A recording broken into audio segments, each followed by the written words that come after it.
Bien-aimés dans le Christ, bonjour. Je suis votre serviteur Idem Afizi. Je m'en vais vous porter un résumé du message que nous avons reçu de la part de notre Seigneur Jésus-Christ en ce dimanche matin.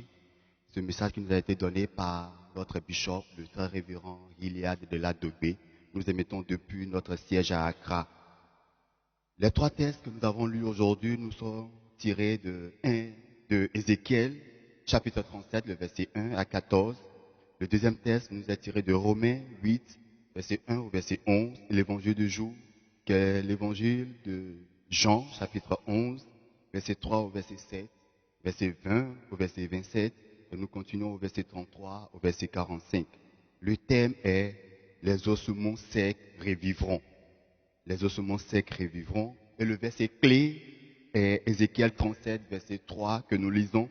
« Il me dit, fils de l'homme, ces eaux pourront-ils revivre? Je répondis, Seigneur éternel, tu le sais. » Cette parole, nous la décrivons comme la puissance de la parole prophétique. C'est un message d'espoir dans un temps ou un moment où il est évidemment difficile de croire ou d'avoir la foi ou d'espérer en quoi que ce soit. Ce passage se réfère à nous en ces temps présents. C'est comme si nous faisons ou bien nous partons d'échec en échec et tout ce que nous faisions n'était qu'échec. Nous allons de désespoir en désespoir. Nous sommes déçus par les institutions étatiques, nous sommes déçus par notre famille, nous sommes déçus par notre lieu de travail ou organisation et nous sommes déçus de nous-mêmes.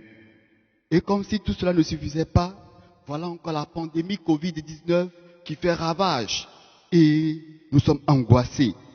Avec tout ceci, nous nous disons, mais voici le meilleur moment d'abandonner ou même le meilleur moment de mourir. Au-delà même de cela, certains d'entre nous, nous sommes déjà peut-être morts émotionnellement, financièrement ou morts spirituellement. Mais ce matin, nous venons vous dire que nous pourrons revivre et nous revivrons. Dans le texte d'Ézéchiel 37, Dieu demanda au prophète si ces eaux revivront et Ézéchiel qui répond, seul toi éternel, oh tu le sais.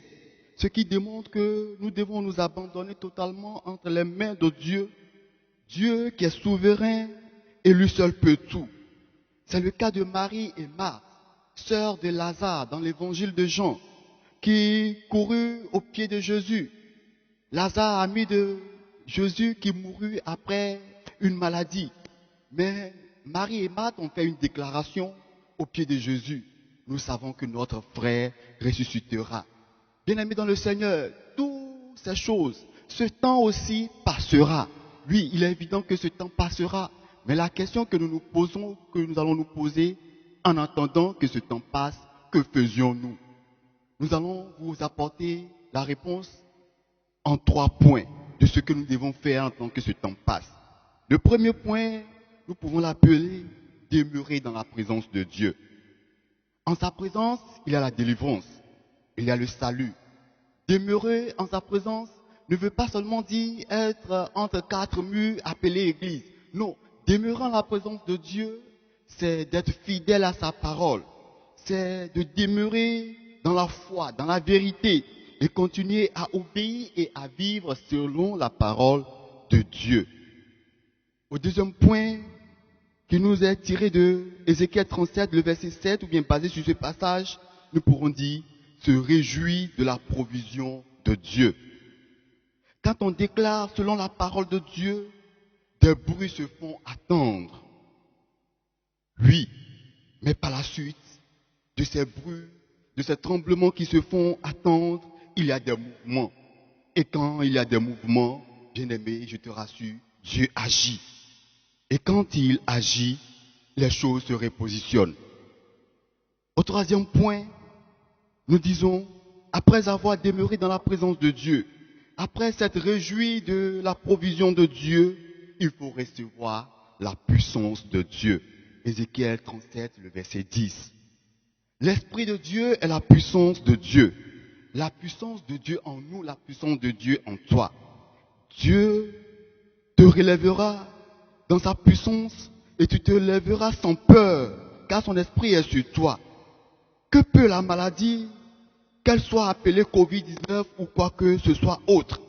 Que peut la maladie face à la puissance de Dieu quand elle est en toi? Bien-aimés, en conclusion, en toutes circonstances, rappelons-nous, rappelle-toi, comme Ézéchiel répondit à Dieu. Ô Dieu, toi seul, tu le sais. Bien-aimés, que Dieu nous bénisse. Continuons à pratiquer les signes et les recommandations qui nous ont été données en ce moment difficile. Lavons-nous les mains, évitons tout rapprochement, évitons les foules et Dieu nous garde. Ce temps aussi passera. Amen.